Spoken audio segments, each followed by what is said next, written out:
I'm going to touch briefly on the crisis management process, or a summary of a crisis management process. I'm sure you are probably more expert in this than I may be, but what we talk about with our customers is really what is required when an incident hits a company. So any critical situation really requires a proactive and professional action to handle it successfully. So to handle a crisis situation, organizations really now need to proactively prepare and respond professionally. You really need to own the crisis to reduce the impact on the organization or reputation of the organization or the safety of the staff, for example. So have a think about if there's, for example, obviously crises can come in lots of different shapes and forms. Pandemics, obviously, cyber attacks I've already mentioned, fires, floods, terrorism incidents, natural catastrophes. Those kind of things are I'm sure all planned for in your business impact analysis, depending on where you are. I know I was on a webinar yesterday with the Philippines, and they have certain areas that they're sensitive about, especially when it comes to typhoons, earthquakes, and things like that. So lots of different types of crisis situations, but what we need to do, and again, I'm sure you know all this, but to set the scene here for crisis management processes, we need to alert teams and employees quickly and efficiently. So a lot of our clients have come to us because they use traditional call trees or semi-manual processes to get in contact with their staff, especially if they're larger organizations, say 1,000 employees or more. So that can take a long time if it's a traditional call tree, a call cascade with managers calling their own teams, etc., and cascading down the organization. So that can be slow if you're using traditional ways of doing that. We also need to communicate easily and securely, and maybe organizations have picked up and started using things like WhatsApp, Teams, or even email to do that, which again is fine, but it's all about knowing the risks of that, and maybe we'll talk about this in a bit, but security issues maybe with WhatsApp. If you lose Office 365, for example, then using Teams isn't going to work. So have a think, and again, it's obviously part of our jobs as business continuity people to think about worst case scenarios. And if you lost your IT system, there still needs to be ways to communicate easily and securely, even if part of your crisis is losing your IT system. Okay, next. So manage and monitor tasks. So how do you manage and monitor tasks? How do you coordinate between different teams and different departments in the organization? So are paper documents used for this? Are documents online? Do people need to go and find the process they need to use for a certain incident? How do you do that, and what are the weaknesses? What are the improvements that could be made? Is this organized and structured easily within and easy to execute within your organization?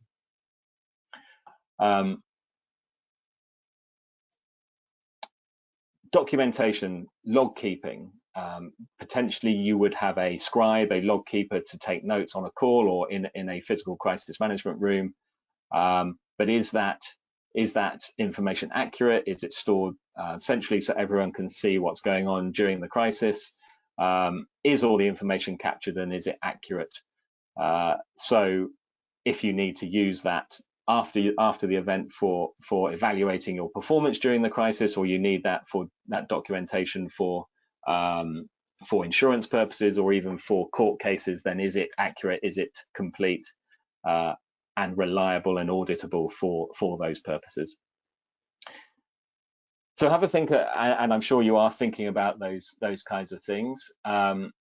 Also have a think about whether it might be a good idea to have all those things in one place. Whether if you've got more of an ad hoc approach right now and you're using different tools for each of those 4 different things, it may be better to have everything in one place for everyone to view at the same time. Obviously, it's kind of easier for everyone to go to the same place, find all the information they need in a quick and easy way. The idea is to cut down on chaos during a crisis, and having things all over the place does not help. Again, like I say, we're looking at technology to see how we can improve these tools and the way that we react to crisis situations. So I really wanted to get into the details of the top 10. We could argue there's more than 10 or less than 10, depending on your how you see the risks. But I wanted to outline 10 risks of using business and social media tools for crisis management and emergency communication. Again, feel free to comment or ask your questions. I may not see it straight away, but I think that's okay at the moment. So if we look at the most common tools for communication and collaboration, so as it says on the slide, Microsoft Teams, Zoom, email, WhatsApp, WeChat, Facebook Workplace, things like that. There's other tools, but you get the idea.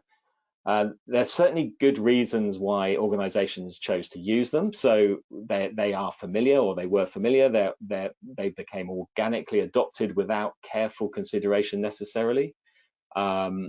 The tools that we're talking about here are free, or potentially or perceived as free. They're part of a software package that the business has already, organization has already purchased anyway. I say perceived to be free because there could be other costs in terms of impacts on bottom line, financials, staff safety, because there are some risks, which we'll come on to. They're great for business communication. Again, please bear in mind, I'm not saying that Microsoft Teams or any of these others are bad business tools. I'm saying that they may not be optimum for crisis management, crisis communication. They're great tools. We use Microsoft Teams all the time internally for business communication. The other thing that always makes me think is we go through procurement processes for lots of different organizations globally, and I personally fill out lots of procurement requests for quotation, requests for information, and it always makes me think that adoption of WhatsApp or even Microsoft Teams has not been through a crisis management procurement process to adopt that as a tool for lots of organizations. So I always think that's quite interesting. But because business management and communication tools can be used for crisis management, it doesn't mean that they necessarily should be. Again, I also want to stress that using something like Microsoft Teams or WhatsApp is better than nothing. So I'm not saying don't use them. I'm just saying know the risks, think about the risks, which we're going to come on to. So let's look at some of the main requirements when it comes to when it comes to emergency notification and when it comes to crisis management. I'm going to separate those two out. I hope it's clear what the two differences are, which I will actually explain. So the first 6 top 10 risks here on this slide are to do with emergency notification. So that, what I mean by that is being able to communicate with your response teams to mobilize a response to a crisis, to maybe communicate with your entire organization to tell them or warn them of a situation. So that's what I'm talking about with being able to communicate quickly and efficiently with teams or whole organizations. So if we're thinking about generic business tools used for emergency notifications specifically, so number one, so immediate attention. So there's lots of noise in business tools, and what I mean by that, there's a lot going on just by the nature of Teams. There's a lot of groups or teams open at one time in people's Teams environments. There's a lot of information going backwards and forwards. It's sometimes difficult to see what's important, what's not important, especially when it comes to a crisis. It's easy. So when I say there's noise, it's easy to miss things on teams that are perhaps very important because of a critical situation. The structure isn't really there, and like I said earlier, the idea is to reduce the chaos in a crisis situation. So to add to that chaos by having a lot of information going backwards and forwards that isn't relevant to that crisis is confusing. And it's similar on WhatsApp. You can have lots of groups, social groups and business groups and crisis groups all open on WhatsApp, and it's very confusing to see what information is important and what information is not important, and acting on that information. Number 2, fast and structured alerting, and escalating when needed. So it can be a manual process still on Teams or on WhatsApp. I'm using those two as main examples because they're the ones that are mostly used, but as we discussed, there are others. It can still be a very manual process, so you still have to make sure you're sharing the right information with the right teams, or on WhatsApp, the right information with the right groups. And it's still time consuming to do all that, to make sure you're sharing the information with all the right people and all the right teams. So that can still take time, and there's still a kind of a cascade element where people, where the crisis team maybe have to inform managers inform their teams, all through WhatsApp groups and things like that. Can get very slow and messy and not very organized. So number 3, resilience in case of service disruption. So multi-channel, two-way real-time monitoring. So with both Teams and WhatsApp, so Teams obviously depends on the internet. It also depends on the people you need to reach being on the internet or seeing a notification on their phone. What if that person is at home and is at home and asleep and has their mobile smartphones notifications turned down, for example? What about, thinking about having a landline or a normal phone call to get hold of people? Also two-way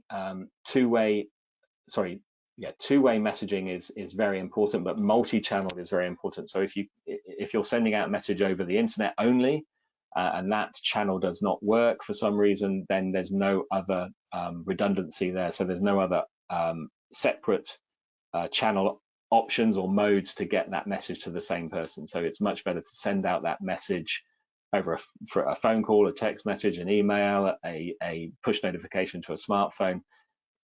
Sending over multi-channels all at the same time gives a much better chance of that message getting through. And two-way messaging, like I was just about to say, a message being sent out is worthless if you don't know it's reached its intended recipient. So you need an acknowledgement from that recipient that they've received and understood that message, and simply hitting a key on a keypad on a phone, for example, is a really effective way of doing that.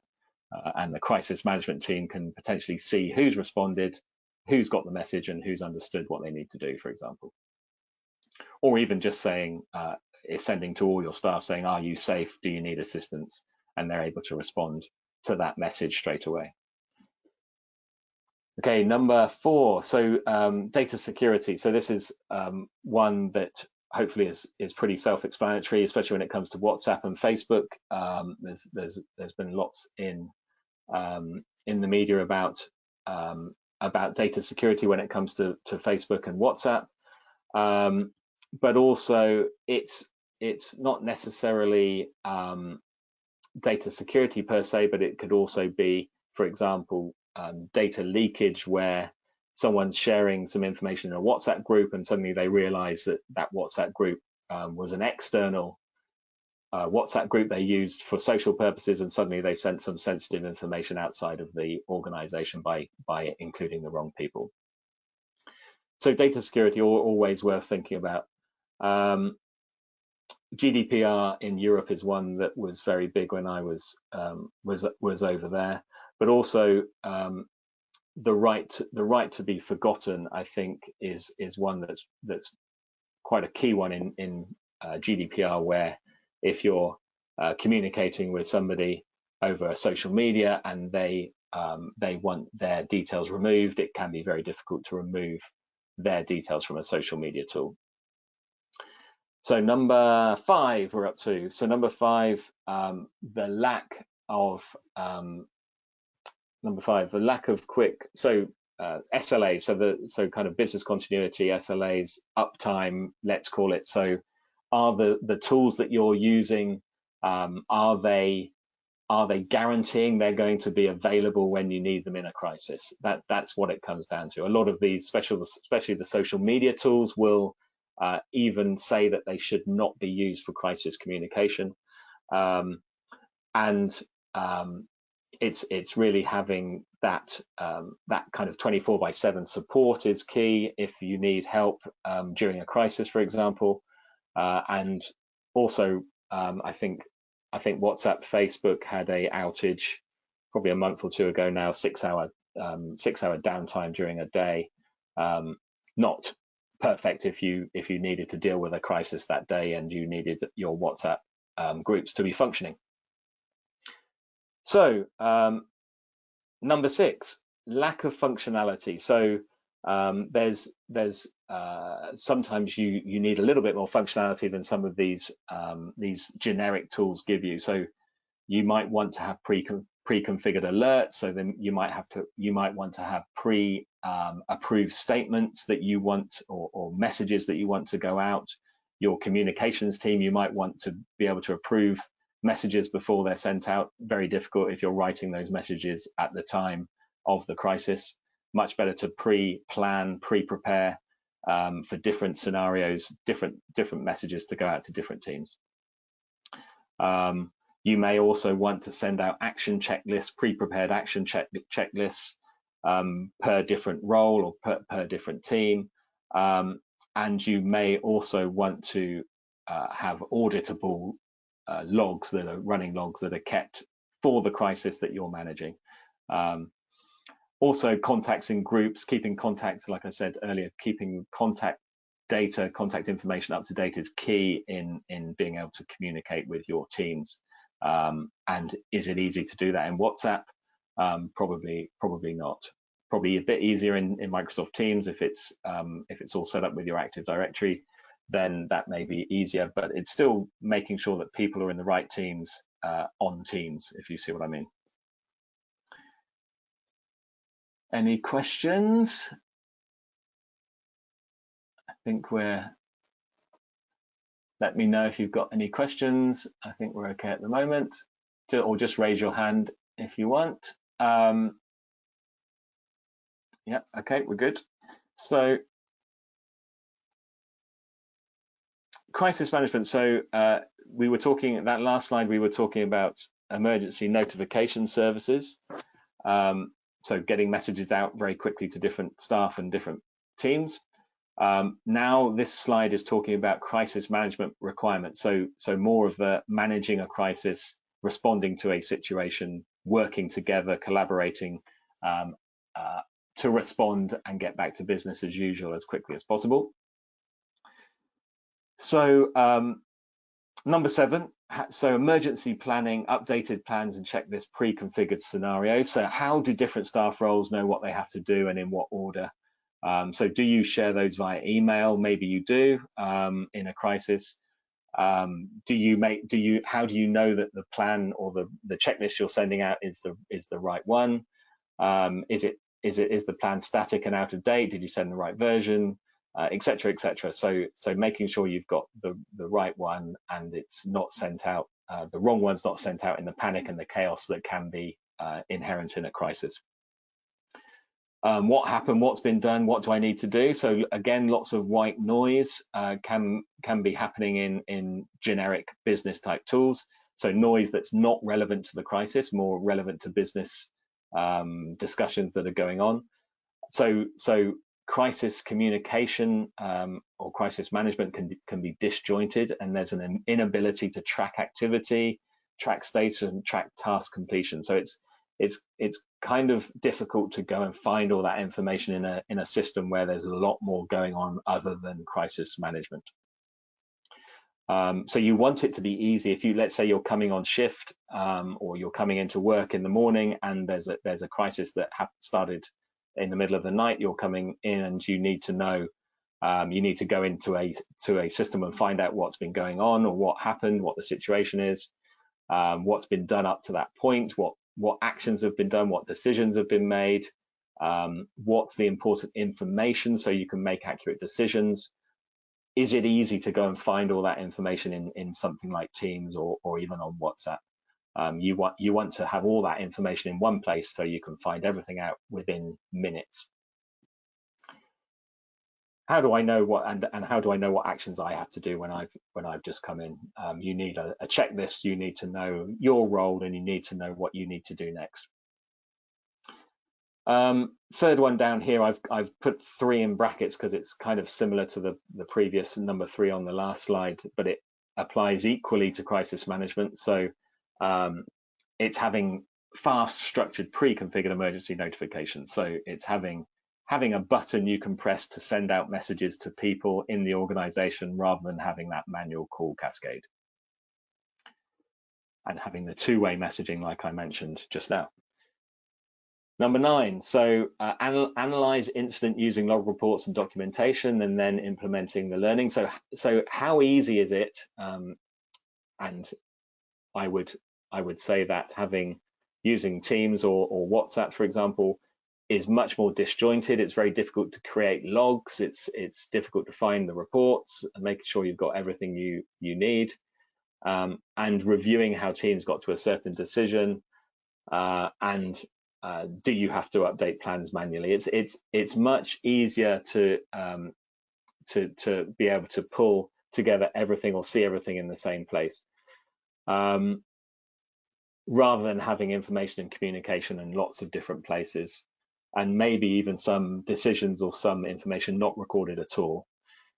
So when you want to come and to analyze what happened in the last crisis, are you able to do that accurately, and are you therefore able to improve your response, or at least at the next tabletop exercise, or improve your response for the next incident, the next COVID outbreak, the next cyber attack?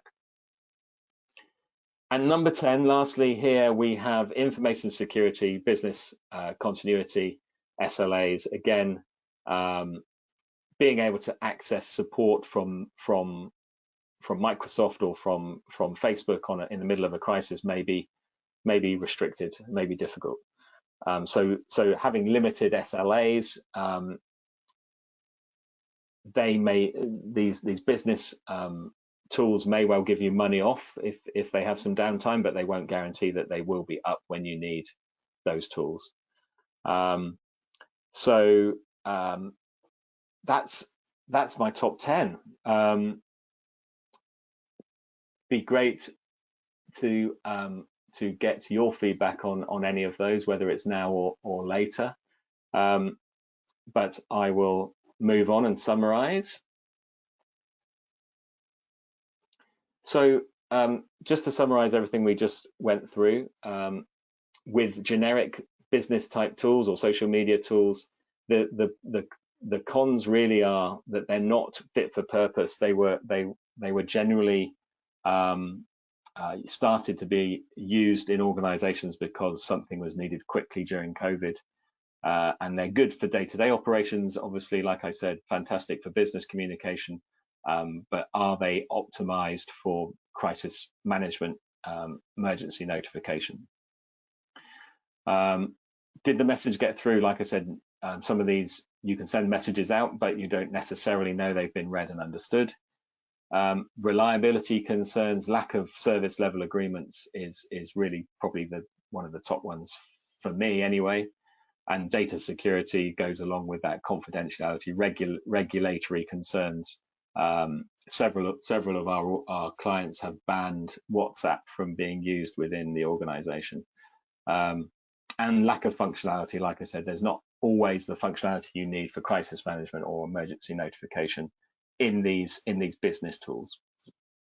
Just to talk about, so tools that are fit for purpose, so that are designed for crisis management. So generally you need immediate attention, and like I said having a multi-channel, multiple attempt system that really uses lots of different ways to get hold of the key people in a situation is key. So fast and structured alerting, so having a pre-configured button you can press that sends pre-configured messages to different groups is much quicker and much more efficient, and having that two-way messaging so that you know that people have received a message again is key. Resilience, so you're not depending on one channel like I've discussed, but resilience in terms of having the system up and running and guaranteed to be up and running is also very important. And then having certifications for data security, that's ISO 27001, and business continuity 22301, again, is also very important to make sure that your data is safe, your contact data is safe, and also that the system you're going to be using is going to be there when you need it. And then qualified feedback, incident-specific chat rooms, conference calls, and audit logs are some of the features you might want when you are managing a crisis from let's call it a digital crisis room rather than a physical one. So you want to do everything from the same place and be able to manage everything efficiently and quickly. Okay. And then on the crisis management side, so what you need is emergency planning. So updated plans and checklists. So you may want to have in the tool, you might have pre-planned checklists and action cards, lists for different roles within the organization to do in a certain crisis scenario. Fast and structured emergency notifications we've talked about in the same platform is fantastic. Knowing what happened, what's been done, and what I need to do, all of that could be pre-configured and set up in the system for your different response teams and individuals to use. And then analyze incident using log reports and documentation. It's having that automated log keeping so that you have accurate information to use after the crisis or during the crisis if you want to know what's going on. And then lastly, information security and business continuity service level agreement. So it's making sure everything is there when you need it. As I've said several times, keep information flows simple and use a single place to do everything. So having one platform where everything can be done and people can go and see what's going on with the crisis situation and be able to manage it from the same place is much more simple.